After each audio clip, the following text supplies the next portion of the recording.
Buenas noches.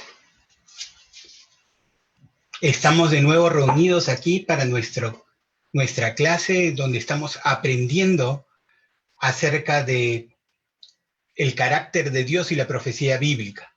Dios tiene cosas grandes para nosotros y nosotros debemos de estar expectantes de las cosas que Dios está haciendo en este tiempo, de las cosas que seguirá haciendo, pero debemos de conocer y de entender claramente cuál es el propósito de Dios con lo que pueda estar pasando o lo que va a venir.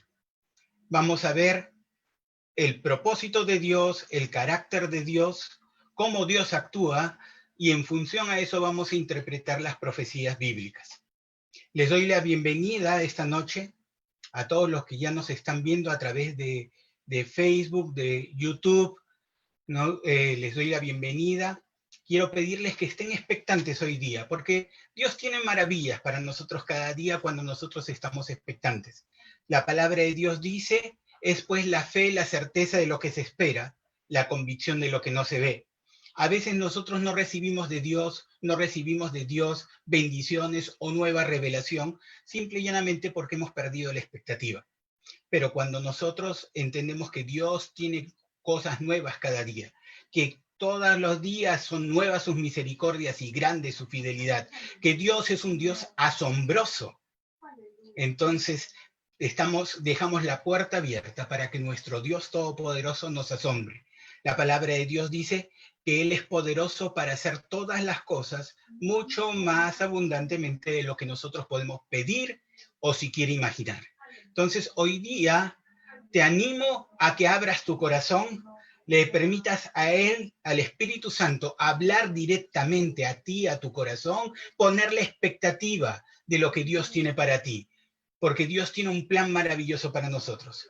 Este tiempo, a pesar que es un tiempo de crisis, a pesar que es un tiempo de dificultad, es uno de los tiempos más emocionantes de la historia. Y nosotros estamos aquí para ver la gloria de Dios. Y por eso debemos de estar expectantes. La palabra de Dios nos dice que Dios viene por una iglesia gloriosa, sin mancha y sin arruga. Iglesia no es el reunirnos en un templo. Iglesia no es tener un servicio los domingos. Iglesia somos tú y yo. Todos aquellos que confiamos, que hemos puesto nuestra fe en el Señor Jesucristo. Esa es la iglesia. Entonces, hoy día vamos a entregarle este tiempo al Señor. Vamos a darle las gracias por su presencia en nuestra vida, por la presencia de su Espíritu Santo, que es realmente nuestro Maestro y quien nos enseña todas las cosas y nos lleva a toda la verdad. Padre maravilloso, te damos gracias, Señor. Gracias, Padre mío, por tu presencia en nuestras vidas. Gracias, Señor, por el privilegio de gozar de tu presencia cada día, cada mañana, cada día, cada momento, de saber que tú nunca nos dejas y nunca nos desamparas, que estamos contigo siempre y para siempre. Gracias, Padre mío. Gracias porque tu amor echa fuera todo temor. El mundo puede que ande en temor, pero los que confíen en ti andan confiados como un león. Gracias, Padre mío. Te damos toda la gloria y la honra. Gracias por tu Espíritu Santo que nos enseña todas las cosas y nos lleva a toda la verdad. Nos cedemos a ti. Háblanos y guíanos, Señor, en el nombre de Jesús. Amén. Aleluya, Señor. Bien, ¿están expectantes? Vamos a ponernos en contexto rápidamente un poco lo que hemos visto, pero ¿por qué? Recuerden que nosotros estamos yendo piano a piano, estamos yendo paso a paso. Desde el principio no hemos contado toda la historia, porque si nosotros contamos toda la historia de una u otra manera, estamos poniendo un prejuicio, un juicio anterior, ¿no? Ya tenemos una idea en la cabeza y lamentablemente cuando uno tiene una idea en la cabeza, ya todo lo ve en función a esa idea. Es como cuando nos ponemos lentes oscuros, ya todo lo vemos oscuro, todo lo vemos gris. ¿Por qué? Porque tenemos lentes oscuros puestos. Entonces, uno ve las cosas según los lentes que tiene uno puestos. Y lamentablemente, cuando uno tiene una idea anterior o un prejuicio, ya uno tiende a cerrar los ojos a todo lo demás y ver solamente a través de esa idea. hoy día y en estas clases estamos tratando de quitarnos esos prejuicios, de todas esas ideas que ya nos han inculcado anteriormente acerca de cuáles son las profecías, qué es lo que va a ocurrir. Y hemos visto de que dentro de eso hay varias corrientes, hay los que piensan ya no hay más profecías, ya todo se cumplió, hay otros que dicen todo va a venir en el futuro, hay quienes hablan de un rapto, un arrebatamiento, un recogimiento, como le quieran llamar, de la iglesia, hablan de la tribulación, la gran tribulación, la bestia, el anticristo, y hay una serie de historias y cada cual cuenta su propia historia. Y está bien, o sea, todos tenemos derecho a opinar, pero ¿no es mejor buscar en la palabra de Dios lo que la palabra de Dios dice? Jesús dijo, santifícalos en la verdad, tu palabra es verdad. Si nosotros queremos andar sobre base firme, debemos andar sobre la palabra de Dios, no desviarnos ni a la derecha ni a la izquierda. ¿Correcto? Entonces, vamos a continuar, establezcamos algo. Vamos a ponernos en el contexto donde nos quedamos nosotros y entendamos que cuando fuimos a Génesis, ¿se acuerdan el principio? Empezamos en Génesis, vimos cómo Dios, después de un gran caos que había aparecido en el versículo 2, Génesis 1:2, ¿no? Dios volvió a reconstruir la tierra y luego puso al hombre en ella. Y les dije que ahí hay todo un marco profético. Dios hizo al hombre y puso al hombre en el 6º día sobre la tierra, y el 7º día dice que descansó y santificó el 7º día para él. Desde ahí, cada vez que se habla del hombre, se habla del número 6, cada vez que se habla de Dios, se habla del número 7. 6 días el hombre trabajará, en 6 días completará todo su trabajo, pero el 7º día lo separará porque el 7º día es el día del Señor, o pongámoslo así, el 7º día se lo reservó el Señor. Vimos que el hombre estaba acá en la tierra y el hombre cae. Cae porque hay una serpiente. En Apocalipsis aparece como el dragón. Realmente la serpiente que se me menciona en Génesis es como un dragón. El hecho es que la Biblia habla en Apocalipsis de que Satanás es el dragón, la serpiente antigua. Bien, Satanás entra al huerto, hay una tentación, vemos que el hombre cede ante esa tentación.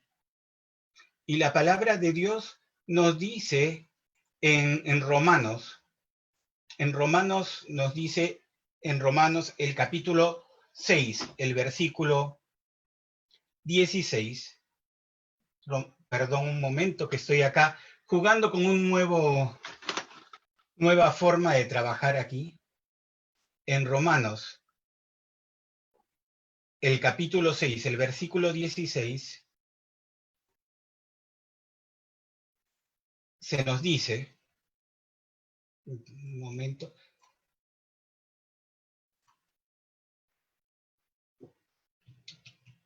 ya, ahora sí. En Romanos 6, 16, se nos dice, ¿no sabéis que si os sometéis a alguien como esclavos para obedecerle, sois esclavos de aquel a quien obedecéis, sea del pecado para muerte, o sea de la obediencia para justicia? Si te sometes a alguien como esclavo para obedecerle, te conviertes en esclavo de aquel a quien obedeces. Sea del pecado, pueden poner en ese lugar Satanás, adversario. O sea, te conviertes en esclavo de aquel a quien obedeces, sea de Satanás para muerte, o sea de Dios, obediencia, Dios para justicia. Entonces, nosotros tenemos dos opciones en este mundo. Podemos cedernos a Dios o podemos cedernos a Satanás. Realmente, desde ese momento, recuerden, Dios le había entregado toda la tierra al hombre, se la había cedido. Vimos que no se la cedió eternamente, se la cedió por un periodo de tiempo. ¿Cuál fue ese periodo? 6 días trabajarás. Correcto, 6 días terminarás toda tu obra. pero el séptimo pertenece al Señor, o sea, hay un momento de retorno. Pero Adán le cedió esa autoridad al diablo. Vimos nosotros posteriormente, cuando Jesús ya está acá en la tierra, lo vimos en Lucas el capítulo 4. En Lucas el capítulo 4 vemos la tentación del diablo, y dice en Lucas capítulo 4, el versículo 5, dentro de toda la tentación que le hizo Satanás a Jesús en el desierto, ¿no? En el capítulo 4, el versículo 5, dice que y le llevó el diablo a un alto monte y le mostró en un momento todos los reinos de la tierra, y le dijo el diablo: a ti te daré toda esta potestad y la gloria de ellos, porque a mí me ha sido entregada y a quien quiero la doy. Establezcamos, Jesús, si nosotros vemos cómo continúa, dice, Satanás le dice a Jesús: si tú postrado me adorares, todos serán tuyos, todos estos reinos que le estaba mostrando, ¿no? Y Jesús no desmintió al diablo. Jesús le dijo: vete de mí, Satanás, porque escrito está: al Señor tu Dios adorarás y a Él solo servirás.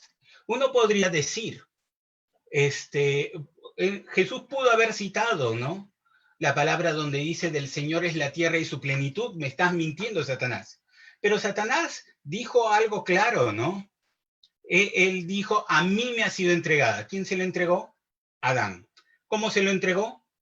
Bueno, no realmente podemos decir que comió un árbol de manzanas. Realmente nunca aparece eso en la Biblia, ¿no?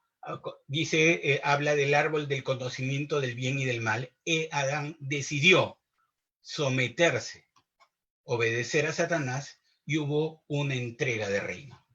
Desde ese momento, en la tierra existen dos reinos. No existe un solo reino, existen dos reinos. Y por eso Colosenses 1.13 nos habla claramente de esos dos reinos. Si nosotros vemos Colosenses 1.13, dice: el cual nos ha librado de la potestad, entiéndase, reino, el cual nos ha librado de la potestad de las tinieblas y trasladado al reino de su amado Hijo.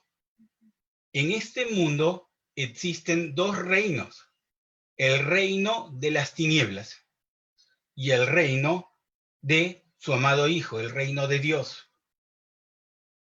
Entonces, lo que nosotros vemos en este mundo es un plan de Dios para restaurar el orden. Dios establece eventos. ¿Eventos para qué? Eventos que llevan a la culminación, a un séptimo día, a la culminación donde el reino de Dios va a ser restaurado. Desde la caída de Adán, Dios empezó a tratar con los hombres. Dios empezó a tratar con los hombres en ese sentido. Por 2000 años, Dios trabajó con hombres aislados: Adán, Abel, Noé, otros en el camino. Luego de 2000 años, Dios empieza a trabajar con Abraham e inicia la nación de Israel. Y por 2000 años, desde Abraham hasta Jesús, Dios trabaja con la nación de Israel. Luego, Israel rechaza al Mesías. Jesús viene a Israel, Israel rechaza al Mesías, y Dios empezó a trabajar por los últimos 2000 años con la iglesia, con su iglesia. Y en este periodo estamos. Dios está trabajando a través de nosotros, de la iglesia. Una vez más, como iglesia no estamos hablando los que pertenecen a tal denominación o a tal otra. Iglesias son todas las personas a lo largo de todo el mundo que han aceptado a Jesús como el Señor de su vida. Sea que hayan hecho una oración formal o no, porque Dios conoce nuestro corazón. Jesús dijo: al que a mí viene, yo no le echo fuera. Esa es la iglesia del Señor Jesucristo. Pero Dios está trabajando. Trabajó 2000 años con hombres aislados, trabajó 2000 años con Abraham y la nación de Israel. Llevamos ya prácticamente 2000 años en la cual Dios está trabajando con la iglesia y todo este trabajo es para que la tierra vuelva nuevamente bajo su reino. Todo este trabajo. Hemos visto que realmente, si nosotros leemos 2 Corintios 4:4, se habla del Dios con D minúscula, de este siglo, de este mundo, de este tiempo, ¿no? Siglo es un periodo de tiempo, pero no se refiere a 100 años ahí, ¿no? Se refiere a el Dios que gobierna este sistema en este momento. Pero este siglo se va a acabar. La expresión, es por eso que los discípulos preguntaban continuamente del fin del siglo. Este tiempo se va a acabar. Y toda la tierra y todo lo que hay en ella va a volver bajo el reino de Dios, ¿no? Pero desde el momento de la caída, se formó un nuevo reino. Un reino, desde el momento en que cayó bajo las manos de Satanás entregado por Adán, apareció un nuevo reino, un reino de tinieblas, un reino de conflicto, un contrario, opuesto a Dios. De aquí vemos que surge una voluntad mala en este mundo. La voluntad mala, desagradable, imperfecta voluntad del diablo. Cuando Dios creó la tierra, en un principio toda la tierra estaba bajo el dominio de Dios. Y se cumplía en la tierra la buena, agradable y perfecta voluntad de Dios, como dice Romanos capítulo 12, versículo 2. Pero desde el momento de la caída, en la tierra existen dos voluntades. Ahorita, en este momento, podemos decir que existen dos voluntades en conflicto aquí en la tierra. Y lo que tenemos que entender es que existen dos reinos antagónicos entre sí. En este mundo no se cumple la voluntad de Dios de forma completa. La voluntad de Dios se cumple de forma parcial. Pero tampoco se cumple la voluntad del diablo de forma completa. La voluntad del diablo se cumple de forma parcial. ¿Por qué? La clave está en Génesis, el capítulo 3, el versículo 15. Vamos un momento a Génesis, capítulo 3, versículo 15. Génesis 3:15. Vamos a verlo.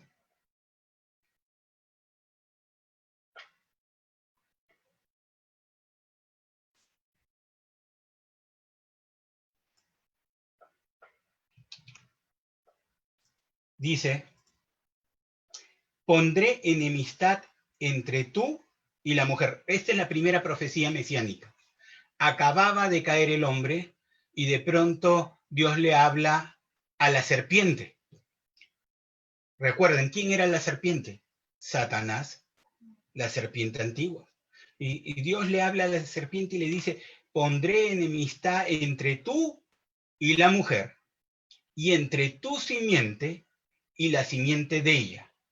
Su simiente te aplastará la cabeza, pero tú le morderás el talón.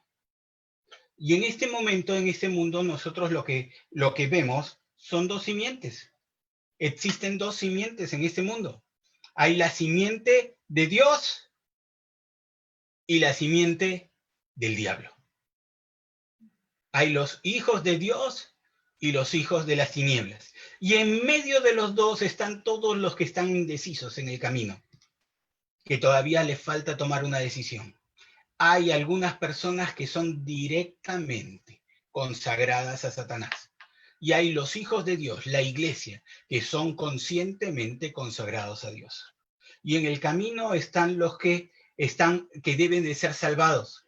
Hay un grupo de personas que ya tomó su decisión en contra. Pero hay un grupo de personas en medio que tienen que ser salvados. Cuando el Señor Jesús empezó a predicar, el primer mensaje que predica el Señor Jesucristo, lo vemos nosotros en Marcos, el capítulo 1, los versículos 14 y 15. En Marcos 1, 14 y 15 vemos que él dice que después que Juan fue encarcelado, Jesús vino a Galilea, Juan el Bautista, ¿no? Jesús vino a Galilea predicando el evangelio del reino de Dios, diciendo, el tiempo se ha cumplido. Noten la afirmación, el tiempo. ¿Se acuerdan que Dios ha prefijado tiempos y límites? Ha prefijado eventos, tiempos, hay una cronología. Y Jesús establece, ya él es el Mesías que llegaba luego del tiempo de Israel y dice, el tiempo se ha cumplido y el reino de Dios se ha acercado. Arrepentíos y creed en el Evangelio. Evangelio significa buenas noticias. Las buenas noticias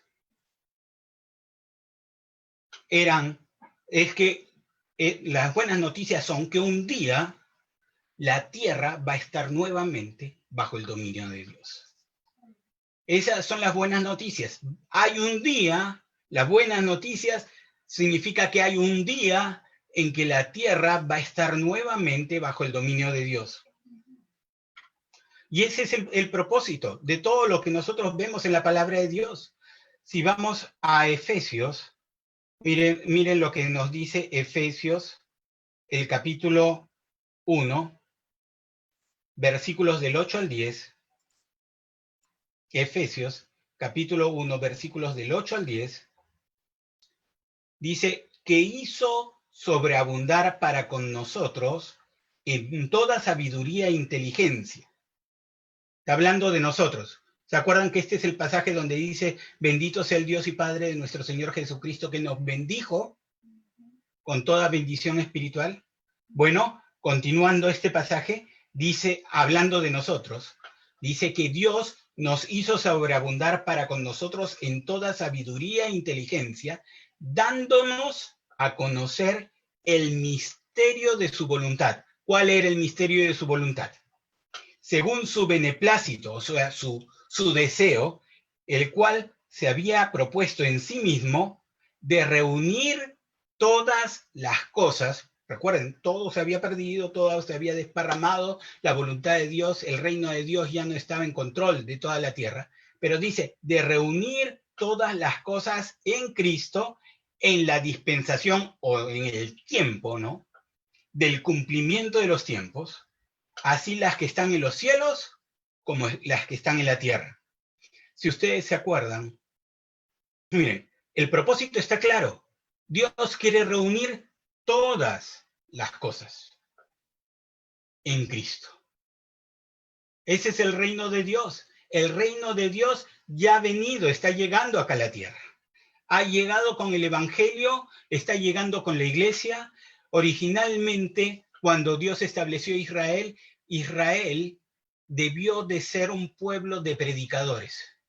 Israel debió de ser un pueblo que predicara el servir a Dios, el amar a Dios, el reino de Dios.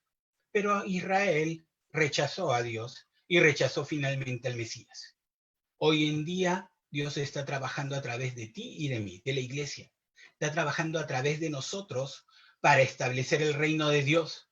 Cuando Jesús habla en Mateo 6:33, cuando Él dice que nosotros somos la luz del mundo y la sal de la tierra, ¿no? En Mateo 6:33, ¿qué dice?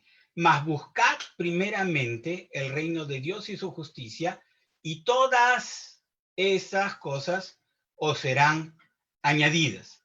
Buscad primeramente el reino de Dios y su justicia. Lo que está diciendo es que nosotros como iglesia debemos poner nuestra labor, nuestra vida para hacer que la voluntad de Dios se establezca en este mundo.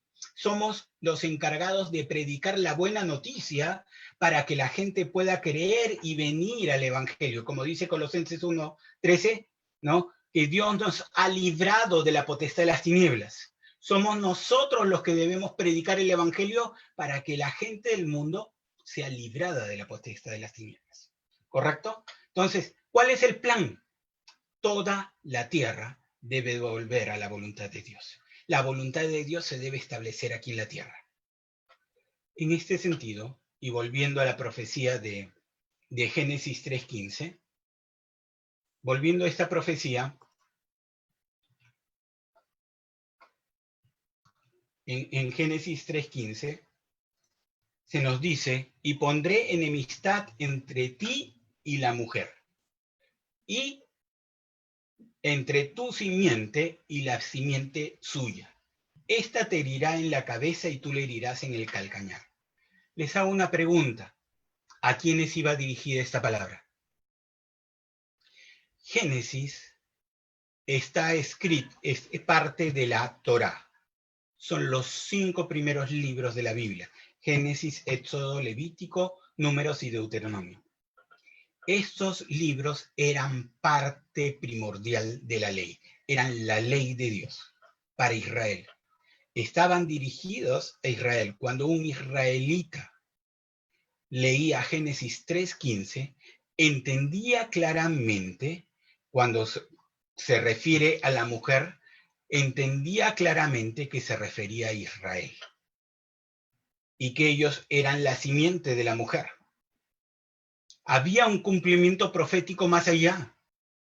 No solamente eran ellos, porque de la mujer de Israel iba a salir el Mesías. Y esa historia la vimos nosotros en Génesis, en Apocalipsis, el capítulo 12. Pero había un cumplimiento profético. Pero ellos entendían claramente la figura de la mujer como Israel. Entendamos, aquí hay una profecía. Y ahora sí, recuerden, la clase pasada vimos nosotros empezamos a ver la profecía de Daniel, en Daniel el capítulo 9, la profecía acerca de las 70 semanas, en Daniel el capítulo 9.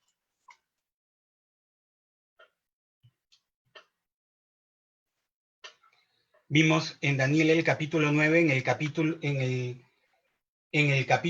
el versículo 1, que Daniel estaba viendo las profecías acerca de la deportación a Babilonia. Recuerden que él había sido deportado a Babilonia. Y vamos a saltarnos hasta el versículo 21 y dice, aún estaba hablando en oración, después de haber visto la profecía que empieza a orar por su pueblo Israel. Recuerden, ellos estaban deportados en Babilonia, ellos estaban en Babilonia deportados, Jerusalén había sido destruida y no había templo, el templo había sido destruido, no había sacerdocio, y Daniel empieza a orar por su pueblo.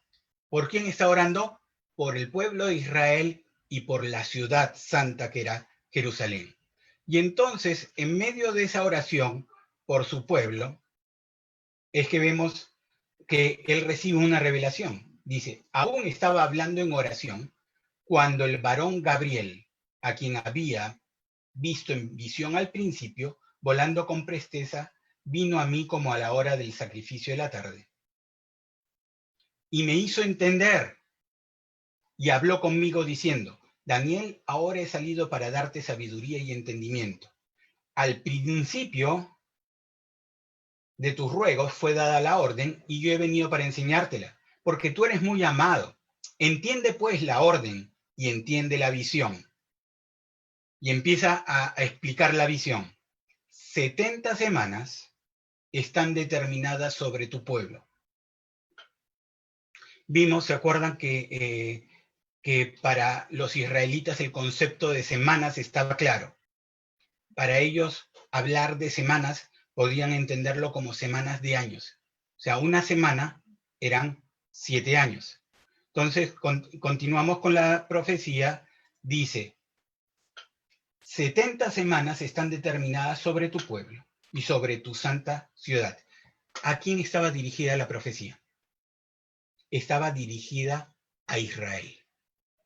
70 semanas están determinadas no sobre el mundo, sino sobre tu pueblo, sobre Israel, y sobre tu santa ciudad, sobre Jerusalén, para terminar la prevaricación y poner fin al pecado y expiar la iniquidad para traer la y expiar la iniquidad. O sea, para santificar al pueblo de Israel, ¿correcto? Para traer la justicia perdurable y sellar la visión y la profecía, es decir, llegar al fin y ungir al santo de los santos. Sabe, pues, y entiende que desde la salida de la orden para restaurar y edificar a Jerusalén hasta el Mesías príncipe, habrán 7 semanas. 7 de 70, ¿correcto? 7 semanas. Y luego 62 semanas. En 62 semanas se volverá a edificar la plaza y el muro en tiempos angustiosos. Ya van 7 más 62. ¿Cuántas van? 69 semanas.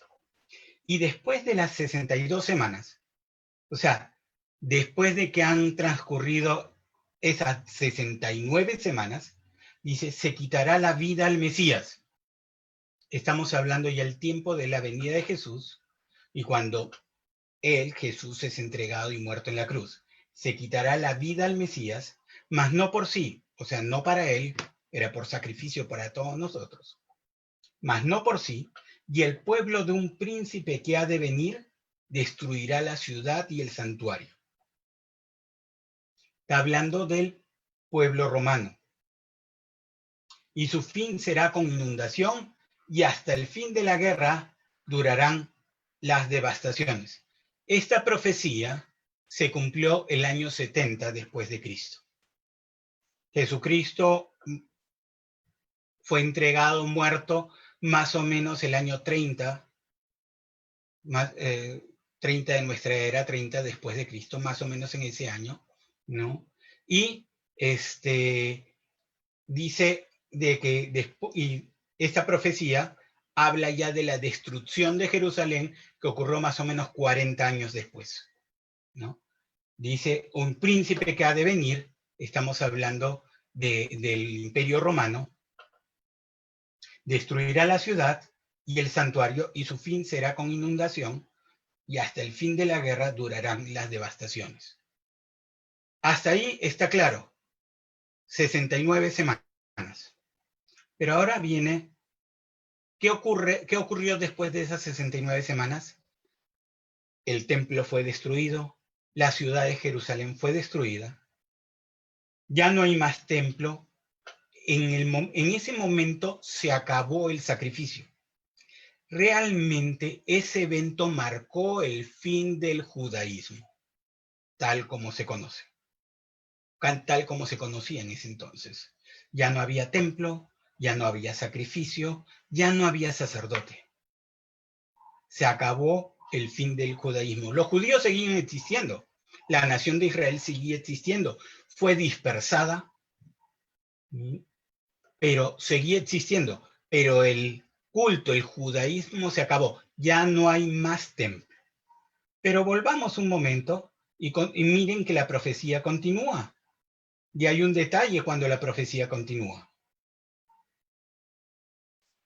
Habían pasado 69 semanas. Recuerden, no hay templo, no hay sacrificio, no hay sacerdote, no hay judaísmo.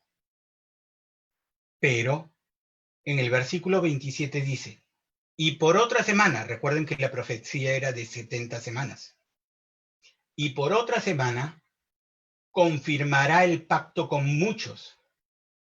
A la mitad de la semana hará cesar el sacrificio. ¡Ey! Un momento.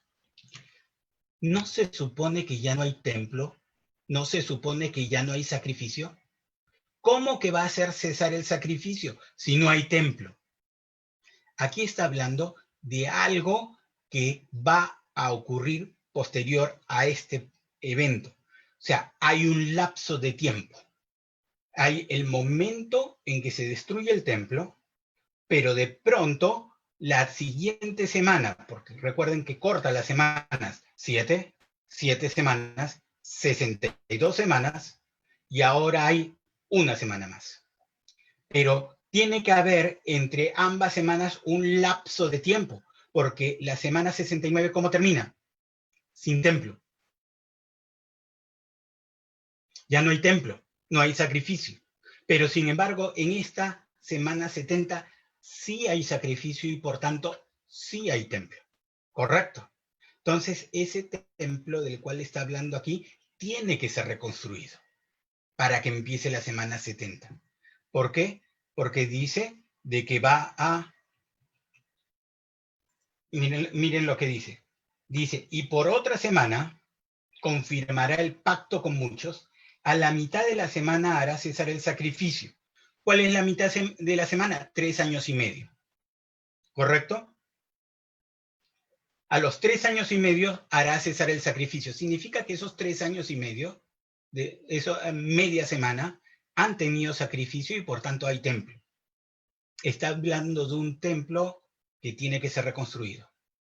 Hay un evento por el cual tiene que aparecer ese templo. ¿Cómo va a aparecer? No sé, no me toca a mí especular.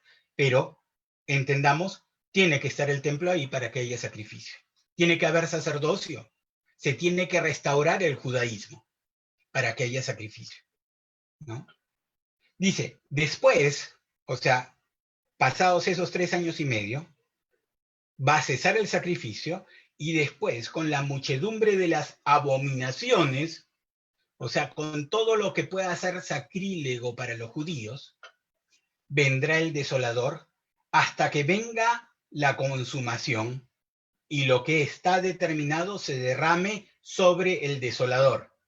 O sea, va a venir el desolador con una serie de sacrilegios para el pueblo judío y luego de eso va a venir la consumación, cuando se entiende al final de los 3 años y medio, de los segundos 3 años y medio, ¿no? Hasta que venga la consumación y lo que está determinado se derrame sobre el desolador. O sea, va a venir un castigo o el desolador va a recibir su merecido al final de esos segundos 3 años y medio, ¿no? O sea, estamos hablando de un periodo de 7 años donde empiezan los 7 años existiendo el templo y el judaísmo. A la mitad, el sacrificio es detenido y empiezan una serie de sacrilegios, cosas que van a hacer que los judíos salten al ver las herejías, ¿no? Y al final de esos 7 años, el desolador va a recibir su merecido. Eso es lo que está hablando. Esta es la profecía de la semana 70. Esa es la semana 70. Entonces entendamos algo. Hay un lapso de tiempo entre la semana 69 y la semana 70. Ahora, si yo considero que una doctrina o que una idea, aunque un pensamiento es una doctrina bíblica, debo de poder verla a lo largo de toda la palabra. Es decir, esto no puedo yo basarme y hacer toda una teología basada en este pasaje, porque este pasaje puede ser muy oscuro para poder hacer una especulación. No se supone que especule. Entonces, vamos a saltarnos a Marcos, el capítulo 13.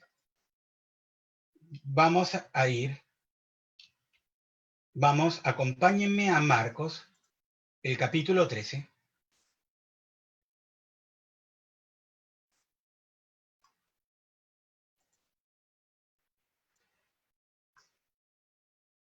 Marcos, el capítulo 13, el versículo 1.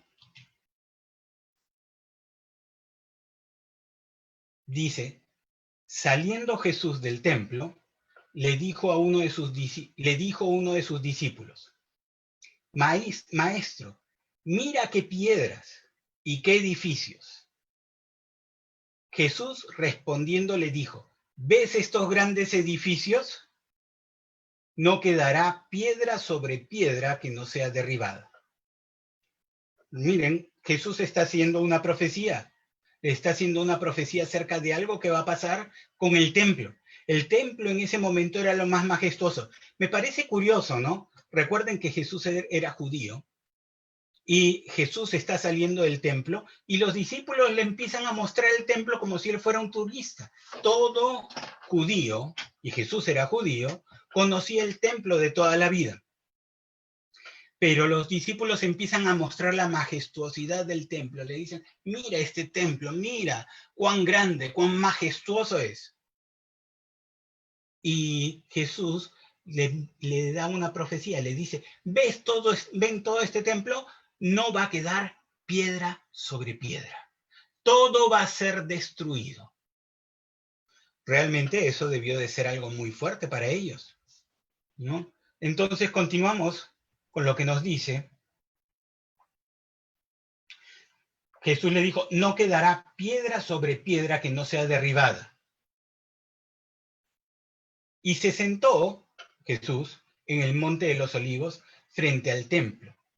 Y Pedro, Jacobo, Juan y Andrés le preguntaron aparte, era obvio, tenían la duda. Dinos, ¿cuándo serán estas cosas? ¿Qué cosas? Que el templo iba a ser destruido. ¿Y qué señal habrá cuando todas estas cosas hayan de cumplirse? Estoy leyendo primero el Evangelio según Marcos, porque el Evangelio de Marcos fue el primero que se escribió. Todos los otros evangelios complementan y completan. Hablo de los evangelios sinópticos. Los evangelios sinópticos son Mateo, Marcos y Lucas. Pero Marcos se escribió primero. Los otros complementan lo que dice Marcos. Entonces está yendo a la fuente de origen, digámoslo así. Y entonces era obvio, ante una afirmación, todo esto va a ser destruido. Los discípulos van y le preguntan, ¿cuándo? ¿Cómo? ¿Cómo vamos a saber? ¿Cómo vamos a ver esto? ¿Cómo va a ocurrir? Es una duda normal, clásica, ¿no? Y entonces Jesús empieza a responder. Miren la pregunta. La pregunta era, dinos, ¿cuándo serán estas cosas? No había duda que iba a ocurrir, pero ¿cuándo? ¿Cuándo serán estas cosas? ¿Y qué señal habrá cuando todas estas cosas hayan de cumplirse?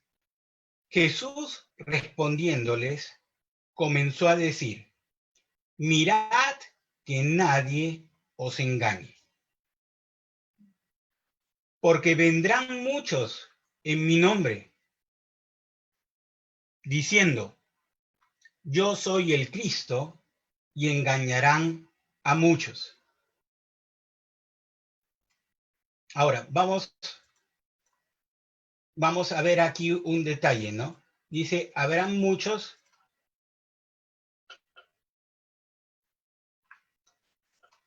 Dice, porque vendrán muchos en mi nombre, ¿correcto? Vendrán muchos en mi nombre diciendo, yo soy el Cristo. Y engañarán a muchos. Entendamos, creo que les comenté, pero se los recuerdo. ¿A quiénes se refería Jesús con esto, vendrán muchos en mi nombre? Dice, realmente Jesús se refiere a los caudillos que iban a venir para el momento de la destrucción de Jerusalén, ¿no?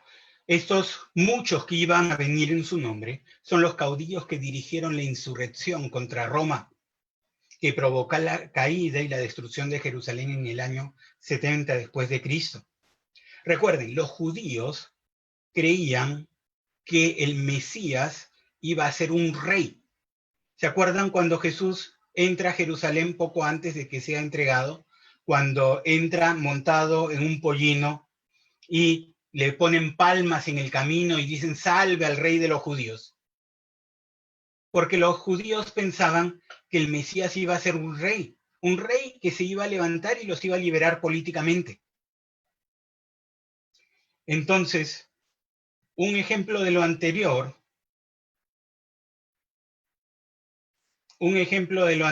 era lo que le pasó, o lo que era el pensamiento de Judas Iscariote. Judas, el que entregó a Jesús, que siendo discípulo de Jesús, entregó a Jesús.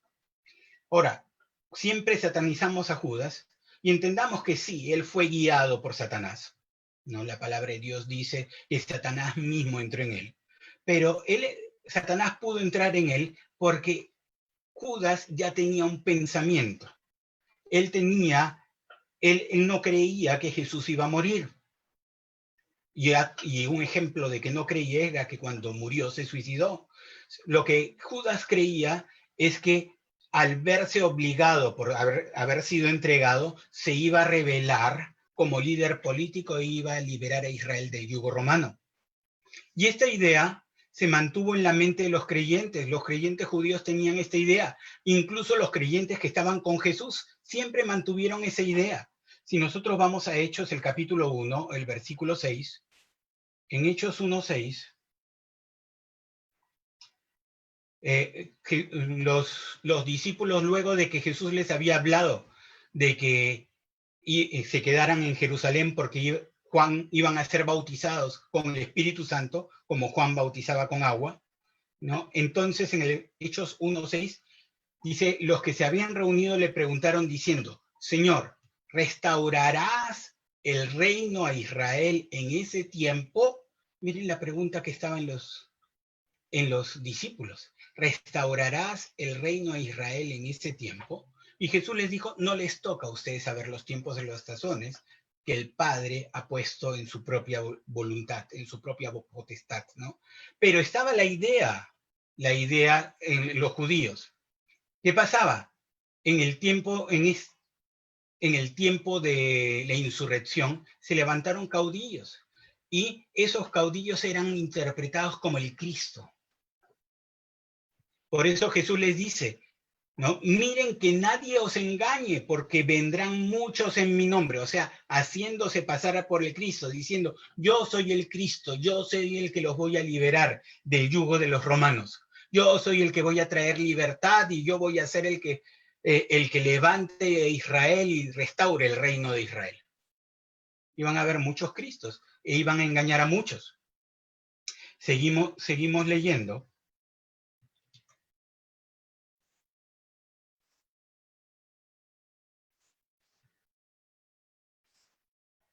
Pero continúa y dice, mas cuando oigáis de guerras y de rumores de guerras, no os turbéis.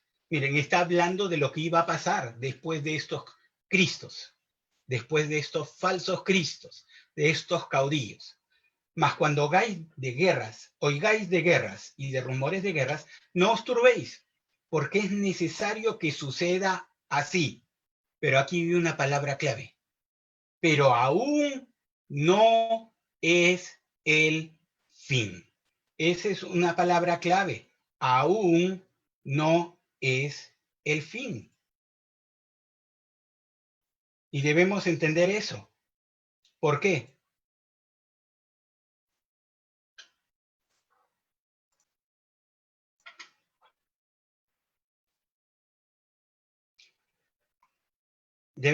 Dicen, aquí hay un corte, aclaremos, ¿no?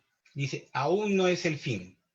A pesar de que iba a aparentar ser el fin, por toda la persecución, muertes y destrucción ocurridas en Jerusalén, en la caída de Jerusalén, la destrucción del templo, todo esto no era sino solamente un evento en la historia. No era el fin. Por tanto, no se refiere a los eventos a ocurrir en Apocalipsis, porque no era el fin. Cuando nosotros leemos Apocalipsis hablamos del fin, pero Jesús aclara, no es el fin. Esto no era más que un evento. Este evento ocurrió el año 70 después de Cristo, pero no era el fin.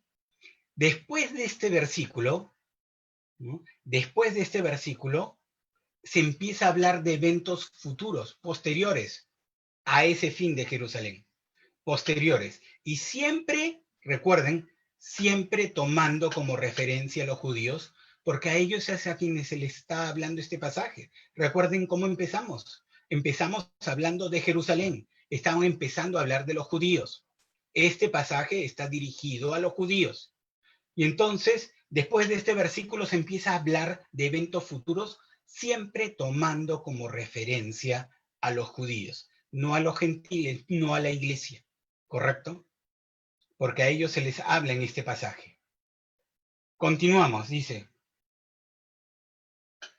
versículo 8. Porque se levantará nación contra nación y reino contra reino, y habrá terremotos en muchos lugares, y habrá hambres y alborotos, Principios de dolores son estos.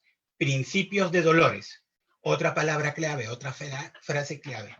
Ya habíamos visto en el versículo 7 que lo que estaba pasando con la destrucción de Jerusalén no era el fin. Pero esto viene posteriormente a esa destrucción.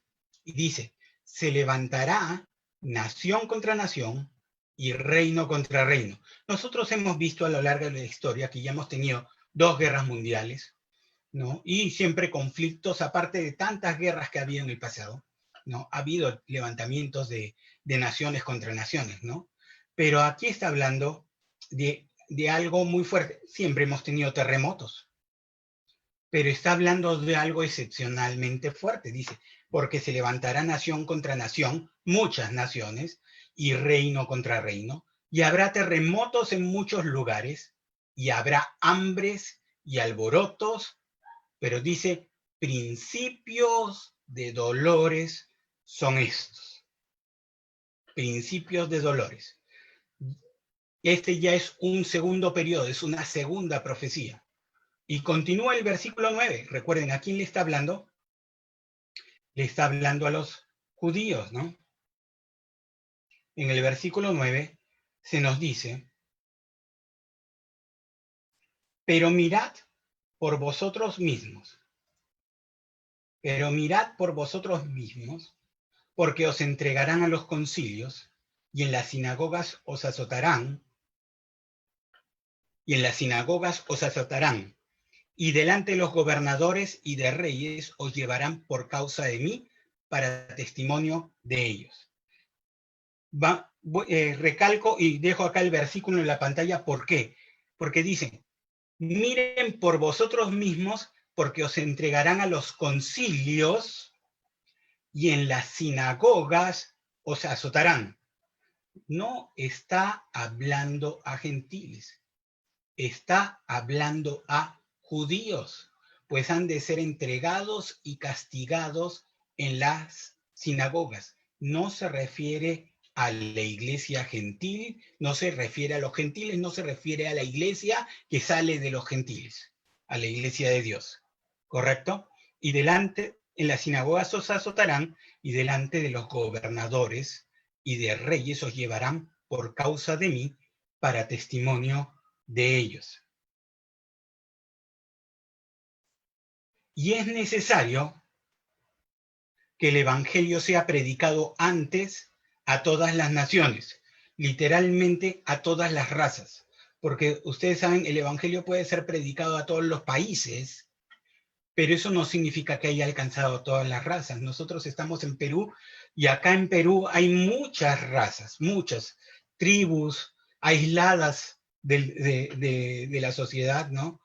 Que de repente, y no solamente en Perú, en tantos sitios hay sitios que no han sido alcanzados todavía por el Evangelio. Pero dice, es necesario que el Evangelio sea predicado antes a todas las naciones. Pero sigue hablando los judíos.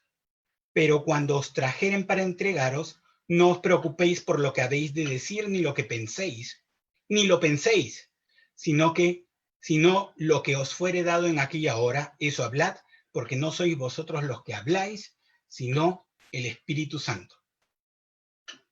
Pregunta, ¿quién va a predicar el Evangelio a todas las naciones? Nosotros a veces, la iglesia, decimos que nosotros somos los que vamos a predicar el Evangelio. Pero nosotros no somos los que vamos a predicar el Evangelio. Está hablando de los judíos. Ahora, pero si los judíos no están predicando el Evangelio, sí, pero tampoco hay templo, tampoco hay judaísmo. ¿Me dejo entender? ¿Se acuerdan de la semana 70 de Daniel?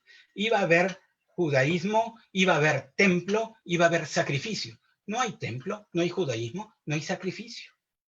Acá está hablando de algo que va a pasar.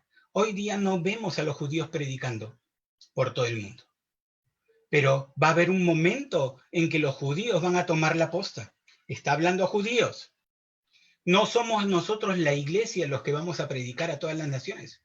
Está hablándole a los judíos. Y continúa, y para que se den cuenta que, cómo está hablando a los judíos, dice, y el hermano entregará a la muerte al hermano.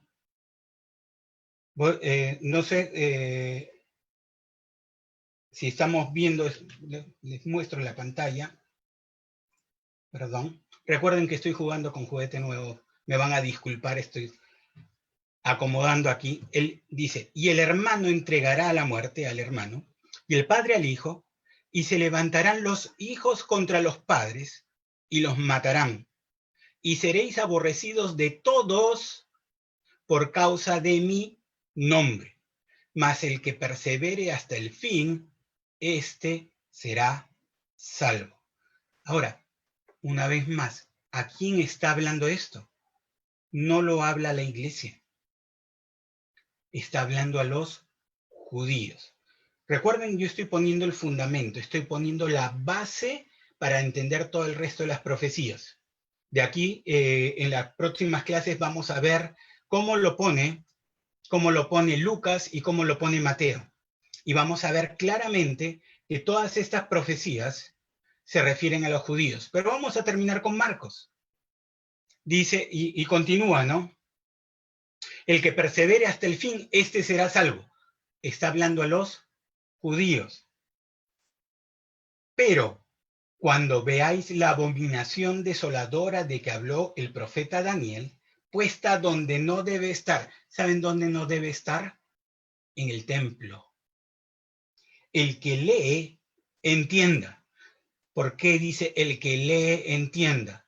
Porque esto lo debían entender claramente los judíos, porque era una profecía de Daniel para los judíos.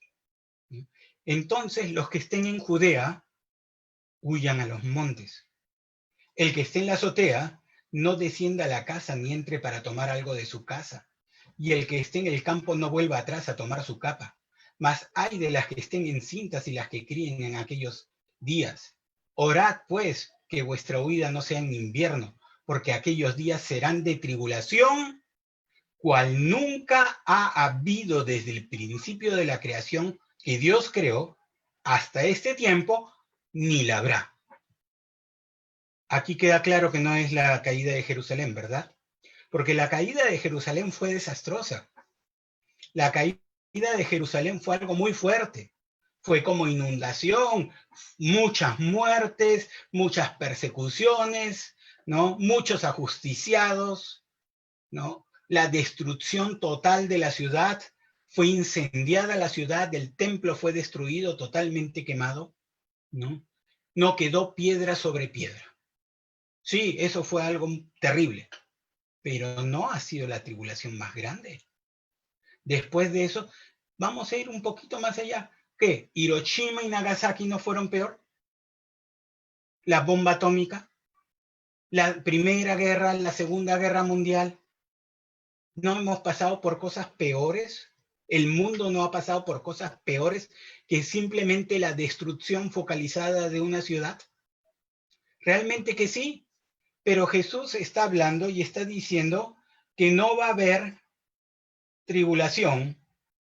Dice, porque aquellos días, estoy en el versículo 19, porque aquellos días serán de tribulación, cual nunca ha habido desde el principio de la creación que Dios creó, hasta esta hora, hasta este tiempo, ni la habrá. Y aclara, y si el Señor no hubiera acortado aquellos días, es decir, puesto un límite. ¿Cuál es el límite? 7 años. ¿Se acuerdan de la semana 70 de Daniel? 7 años. Hay un límite. La media semana, la otra media semana. Hay un límite. Si el Señor no hubiese acortado aquellos días, nadie sería salvo.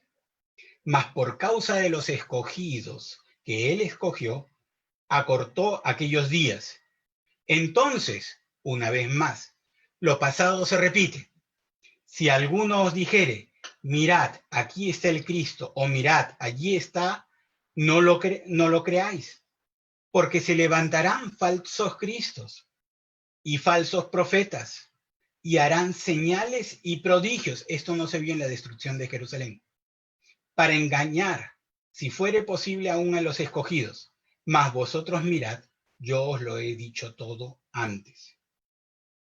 Pero en aquellos días, después de aquella tribulación, El sol se oscurecerá y la luna no dará su resplandor, y las estrellas caerán del cielo y las potencias que están en los cielos serán conmovidas. Entonces verán. ¿Quiénes verán? Los judíos. Está hablándole a judíos. Entonces verán al Hijo del Hombre que vendrá en las nubes con gran poder y gloria. Y entonces enviará a sus ángeles y juntará a sus escogidos, a los judíos, de los cuatro vientos, desde el extremo de la tierra hasta el extremo del cielo. Y sigue hablando de la higuera, aprended la parábola. ¿Quién es la higuera? El ejemplo, ¿no? Para Israel. Aprended la parábola. Cuando ya su rama está tierna y brotan las hojas, sabéis que el verano está cerca. Así también vosotros, cuando veáis que suceden estas cosas, conoced que está cerca, a las puertas. ¿Qué cosas? Todo lo que menciona aquí. De cierto os digo que no pasará esta generación hasta que todo esto acontezca. ¿Qué generación? La generación que entró a esa semana. No se refiere a la generación que vivía con Jesucristo. Aunque sí podrías interpretarlo así, ¿no? Porque también la generación que vivía con Jesucristo vio la destrucción de Jerusalén. Pero cuando hablas ya de la tribulación, también esa generación va a verlo, ¿no? No pasará esa generación. Del cielo y la tierra, el cielo y la tierra pasarán, pero mis palabras no pasarán. Pero de aquel día y de la hora nadie sabe, ni aun los ángeles que están en el cielo, ni el Hijo, sino el Padre. Mirad y orad, porque no sabéis cuándo será el tiempo. Es como el hombre que, yéndose lejos, dejó su casa y dio autoridad a sus siervos, y a cada uno su obra, y al portero mandó que velase. Velad, pues, porque no sabéis cuándo vendrá el Señor de la casa, si al anochecer, o a la medianoche, o al canto del gallo, o a la mañana, para que cuando venga de repente no os halle durmiendo. Lo que a vosotros digo, a todos lo digo, velad. Está hablando a los judíos en aquel momento, ¿no? Vuelvo al versículo 30, dice, de cierto os digo que no pasará esta generación hasta que todo esto acontezca. No todo de golpe. De cierto, había una generación que estaba oyendo a Jesús en ese momento, y esa generación iba a ver el principio, la caída de Jerusalén. Pero el final, recuerden la tribulación que no ha habido nunca antes, es algo totalmente diferente, ¿no? Y aquí también está hablando de la generación que iba a estar en ese tiempo, ¿no? Va a verlo, ¿no? El cielo y la tierra pasarán, pero mis palabras no pasarán. Entonces estamos hablando de una profecía que tiene un periodo, tiene periodos, saltos en el tiempo, y está dirigida estrictamente a judíos. Es importante esto, ¿por qué? Porque muchas veces se interpretan estos pasajes de Marcos 13, Lucas 21 y Mateo 24, se interpretan para la iglesia. Y entonces ocurren expresiones o ideas como, sí, la iglesia tiene que predicar el evangelio porque el evangelio del reino será predicado a todas las naciones y entonces vendrá el fin.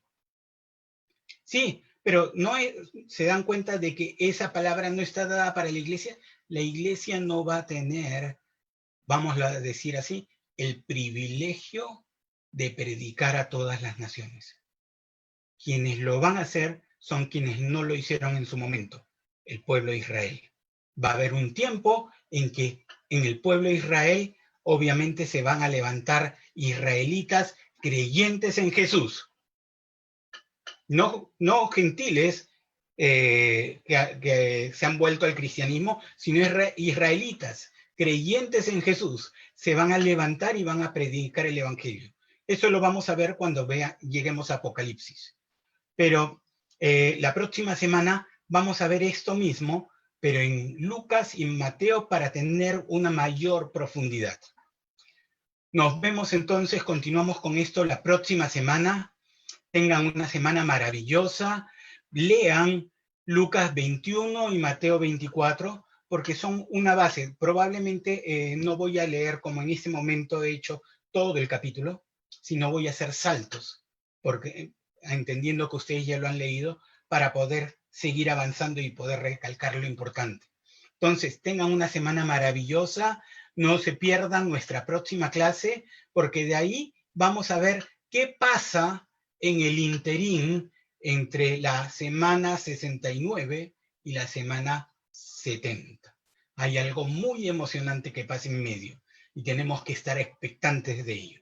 Entonces nos vemos el próximo miércoles a las 8:30. Tengan una semana fabulosa en el Señor.